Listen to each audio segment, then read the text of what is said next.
Hello guys, today meron tayong compare na dalawang unit which is the Nissan Patrol 2025 tsaka yung Land Cruiser LC300ZX 2023 model to guys. So first of all, I would like to say sobrang dami na po nagre-request sa akin ng difference daw po ng dalawang unit na to, kung ano ba yung mas maganda, kung ano yung mas comfort, sino yung mas tipid sa gasolina or diesel, etc. etc. So first of all guys, compare natin yung susi nila which is sobrang layo ng difference. So susi ng Land Cruiser guys is ito. As you can see, sobrang pogi niyan guys. Lapitan ko While the Nissan Patrol, guys, para kang nagdadrive ng Nissan Almera na wala man lang ka-effort. So, ito talaga yung pinakaisa sa gusto ko sa Land Cruiser is because meron siyang nakasulat na Land Cruiser talaga. Now guys, pakita mo yung dalawang kotse. Guys, yung regarding naman sa looks ng kotse, it's really all about, kasi guys, I do really believe na sa kasabihan na the beauty is in the eye of the beholder. So when it comes to exterior look or when it comes to the looks sa kotse, depende po talaga kasi may kanya-kanya po talaga tayong preference. So ang gagawin namin ngayon is iikutin namin yung kada kotse, tapos you will be the judge. So let's start with Nissan Patrol. Bigyan mo sila ng konting montage. So ito yung, of course, i-explain ko muna yung ano. By the way guys, before that pala, engine size na lang muna tayo. So, Nissan Patrol guys is a 3.5 liter V6 twin turbo engine, while the Land Cruiser or LC300ZX is 3.3 V6 twin turbo engine siya guys. So, this one guys is gasolina. Tapos, this one is diesel.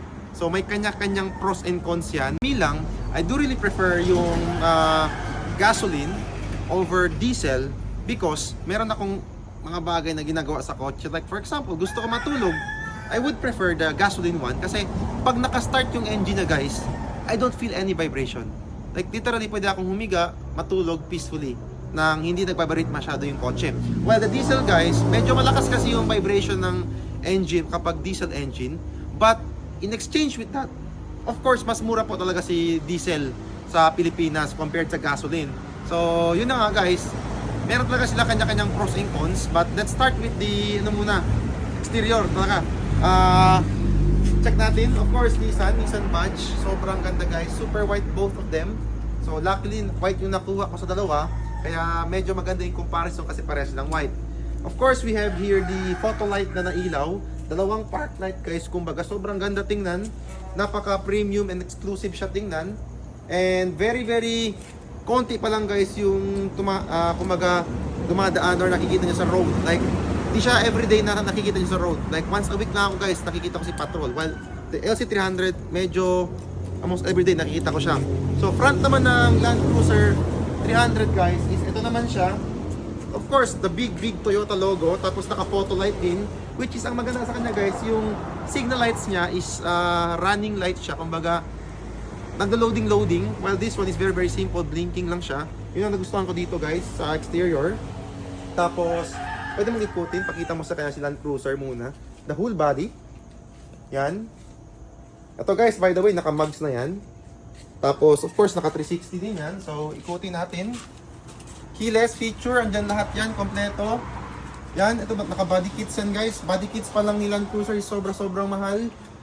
Yan, ikutan natin. Of course, the very big Land Cruiser emblem dito, nakasulat ZX, top of the line variant ni Land Cruiser.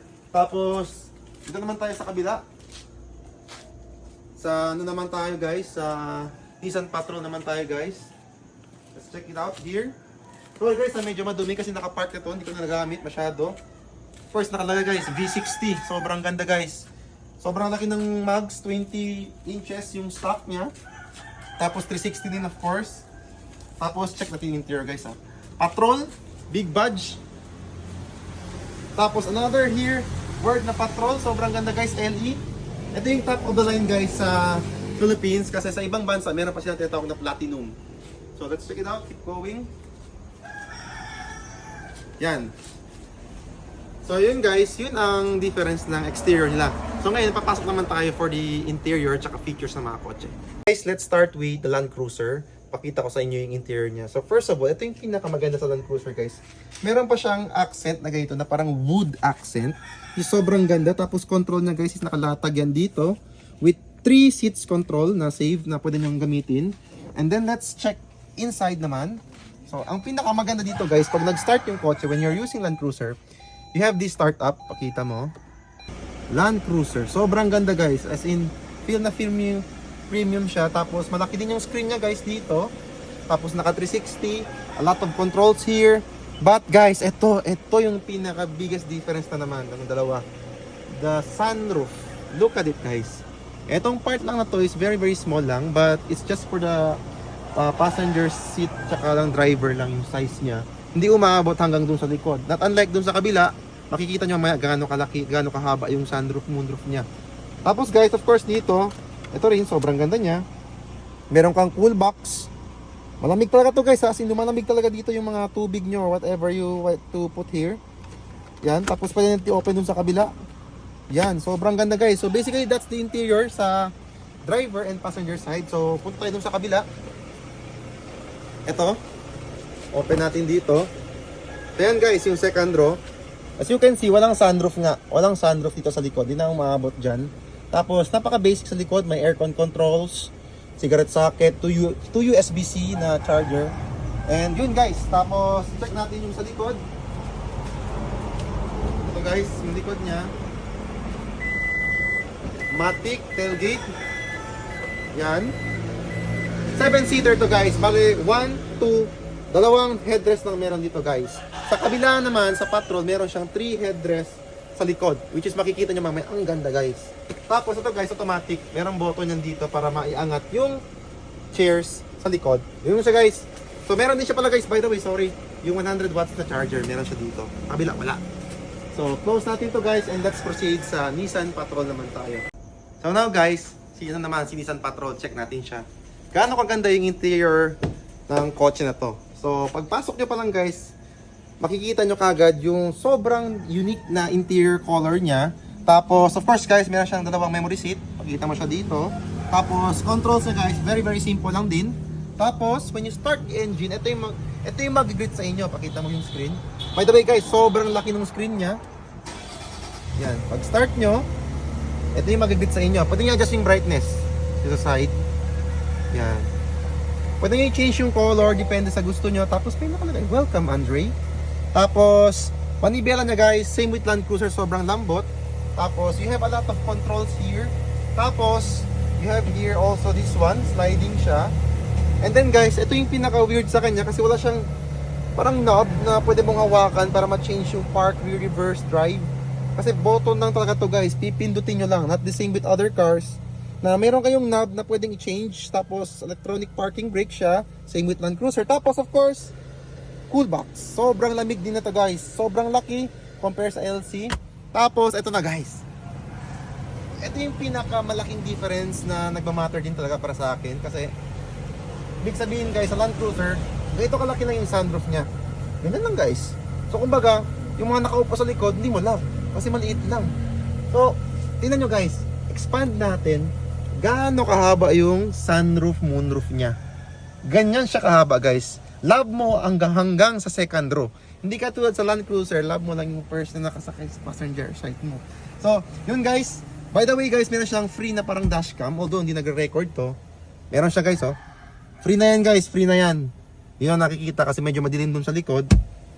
So yun guys, that's the interior. Tapos meron siya dito mga controls na sobrang ganda din. Tapos, let's check sa ano guys, sa second row. Ano yung meron dito. So meron ka dito dalawang malaking TV na kasama na sa package yan for free na. Tapos yung sunroof umaabot po talaga dyan. Tapos again, here we have the very unique na upuan. Tapos, eto guys, namaya sa likod tayo. Yan, by the way guys, meron siyang screen na pwede nyo i-connect yung Android tsaka Apple nyo dito para manood kayo ng mga movie. Tapos, meron siyang slots na HDMI, etc. Now guys, by the way guys, the speakers is Klipsch. While sa Land Cruiser is JBL. Tapos, let's check guys sa likod. Likod tayo. Again, automatic tailgate, automatic. Pwede daw sipain yan dito pero hindi ko alam kung saan banda eh. So ito guys, the unique thing about this is tatlo yung headrest niya dito. So meaning to say guys, meron tayo ditong 1, 2, 3, 4, 5, 6, 7, 8 seater po siya guys. Well, si of course, yung Land Cruiser, nakita nyo, dalawa na yung headrest niya dito. Although, pwede pa rin naman mag-fit na tatlong tao dun, pero ibig sabihin nun, walang headrest yung pang 8 na pasahero mo. Tapos dito guys, kompleto toolbox. Same with that. Tapos, basically guys, yun ang interior difference nila. Tapos, let's check guys na naman yung ibang features nila. Guys, ito yung isa sa pinakamagandang features ni Nissan Patrol kasi air suspension siya. So, pakita ko sa inyo ngayon paano siya umaakyat. Guys, isa pa din sa pinakagusto ko dito sa Nissan Patrol, yung sinabi ko kanina, kapag naka-start yung engine tapos nasa loob ka ng cabin, literally lahat ng noise is wala ka nang masyadong maririnig. Kumbaga, para kang naka-vacuum sealed na less talaga yung noise, even the engine noise won't even get inside sa kotse. So pag nakatulog ka ng ganito, walang vibration masyado, tsaka less yung noise output sa labas ng kotse. While the Land Cruiser guys, meron naman siyang noise reduction but not that much compared to this. Tsaka napansin ko guys, kapag umakyat or bumababa kami ng mga long rides namin, hindi kami masyado nabibingi. While si Land Cruiser, kapag up and down, parang may pressure yung tenga mo nabibinga. Dito guys, parang wala. Hindi ko alam kung coincidence lang, but 3 times na nangyari sa amin yun. So, I don't know. Still checking on it guys. Guys, tapos of course, meron siyang different modes. Meron tayong sports mode, tapos eco mode. So, as you can see here guys, pag i-change mo siya, meron tayong eco mode, meron din tayong sports mode. So pag nag-sports mode ka dito, sobrang tooling na talaga guys. Well, sa eco mode, tipid tayo guys. Tapos we have here the normal. And then we have mud rat, sand, rock. Madami siyang modes guys. Same with Land Cruiser. So, meron din siyang 4 high, 4 low, automatic. Ito guys, yung auto off. Kapag naka-traffic kayo, automatic mag-off yung engine. Yun ang maganda sa kanya. Tapos we have here the cool and cool ventilated seats. Saka ito hot to guys, yung pampainit. Tapos yung 360 guys, be the judge. Pakita ko sa inyo gaano kaganda yung 360 niya. Ito 360 niya guys. Yan. Nakikita nyo lahat. Pwede nyo i-expand papunta dito sa kabilang screen. Sumasabayan guys lahat. Tapos ito yung 3D view niya. Yan. Sobrang ganda guys. Ito yung sa infotainment side niya. Tapos guys, when it comes to fuel consumption, mamaya na lang after ng nung review ng interior ng dalawa. Yun ang pinaka-final na i-discuss natin guys. Kasi ito yung isa sa pinaka-controversial guys. Yung fuel consumption ng dalawang kotse. Kung sino ba yung mas matipid. So tara, doon tayo sa LC. So yun guys, ito naman dito tayo sa Land Cruiser ngayon. So as you can hear, naririnig mo konti yung engine niya. I don't know if kaya makuha ng microphone niya, but you can really hear the engine starting kasi nga diesel siya guys. Mas mataas yung vibration at mas mataas yung power ng diesel. So we have here also the infotainment. Ito yung infotainment niya, medyo maliit compare sa latest na Nissan Patrol. Tapos ang daming controls dito guys. Meron din siyang cool tsaka hot seat dito. Tapos we also have here high 4 and low 4. Pang ito yung pang na-stuck ka sa mga putik. Tapos electronic park. And ito yung pinakamaganda guys kasi knob pa rin talaga siya. Mahawakan mo pa rin talaga physically. And then we have here the mode select. Pwede ka dito guys mag sports plus, sports mode. Yan guys. Normal. Depende comfort. Tsaka eco mode. Meron din siya guys. Kompleto tayo dito guys. Tapos aircon adjustment. And then ito guys, wireless charging. Meron din wireless charging dun sa kabila. And ito guys, yun na yung sabi ko sa inyo dito. Pag dito naka-rest yung head ko dito, nafe-feel ko yung vibration niya, which is medyo sensitive kasi ako guys sa vibration, nahihilo ako mabilis. That's why nagmamatter sa akin konti yung comfort ni Nissan Patrol. But sa rides naman, di naman ako, pag nagbiyahe naman ako, di naman nakasandik yung ulo ko dito, nagdadrive ako ganyan. So it doesn't really matter kapag nagdadrive ako. So yun guys ang difference. Tapos we have here the lights. Same din dun, naka-LED na lahat. Tapos wala siya dito guys, dashcam or yung rear view. And then let's check for the camera. Ito yung 360 na guys. Yan. Ito yung 3D na guys. Yan.